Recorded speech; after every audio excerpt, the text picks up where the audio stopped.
پرلمان یکیتی اوروپا لبروکسل هف پیمان پیشورو و سوسیال دموکراتان نونرین پارتین روشهلات کردستان و رکخراوین جواکا سویل و خواندین ویدری.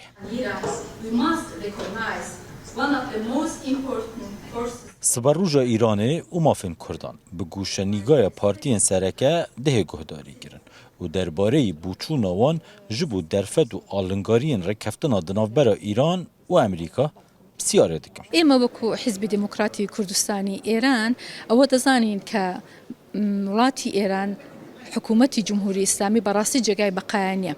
بەڵام لەلایەکی دیکەشەوە ئەوەی کە لە ئەمریکا ئێستا لەسەر کارەوە کار دەکا ئەویش بەخۆی ویژنێکی هەیە مەبەستێکی هەیە کە چ دەکەن لە نەهایەتدا چ دەبێ ڕەنگ بێ زۆر سەخت بێ کە بڵێن نوسخەیەکی بدەین بڵێن تاریخ ئەوەندە یان لە هەمان کات و ساتێکی دیاریکراودا یان نەخێر ئەسەن ئەم دەرکەوتەیەی لێ دەبێ لە گووری ئەندامی مەکتەبە سیاسی یا کۆمەڵێ ڕێککەفتن ji بوو دەمێکی درێژ هێسانی مادامێکی هیچ یەک لەلایەکان نە ئێران کۆڵی داوە لە خواستەکانی خۆی و ئەو شتانەی کە دەیەوێ لە پرسی ئەتۆمی لە پرسی ناوچەکە لە پرسی تەنگەی هۆرمۆز ئێران یەک زەڕە کشانەوەی بەخۆیەوە نەدیوە لە کاتی لەلایەنی بەرامبەریشەوە ئەمریکایەکان و ئیسرائیلیەکان باز لەوە دەکەن کە ئێران دەبێت ئۆرانیۆمەکەی بنێرێتە دەرێ مافی پیتاندنی نییە پرۆکسیەکانی دەبێت لە ناوچەکە پشتیوانیان نەکاوە تەنگەی هۆرمۆزیش بەردا مادام ئەم دوو گوتارە ئەم دوو لایەنە هەن و خواستەکانیشیان تا ئەو ئەندازەیە لێک دوورەوە هیچیشیان حاضر نین کۆڵ بدەن پێشبینی ئێمە لە درێژماوەدا ئەوەیە کە ئەم ڕێککەوتنە بە هیچ شێوەیەک ناتوانێت سەر بگرێت و خانمە پەرلەمانتارە ئەوروپی و ئەندامە شاندی پەیوەندیان دگەل ئیرانێ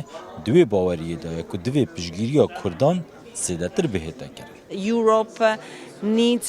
پێویستە ئەوروپا بەیەک دەنگی باخەوە ji ber ku cudahiyeke gelek heye.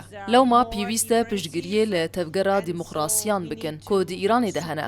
Ev derfete ku li Perlemana Ewropayê ji bo kemîneyan weke civaka Kurdî derketiye holê ji bo me gelekî giring e. Ji ber ku ev nîşan dide ku Ewropa digel van gelaye û piştevaniya wan dike.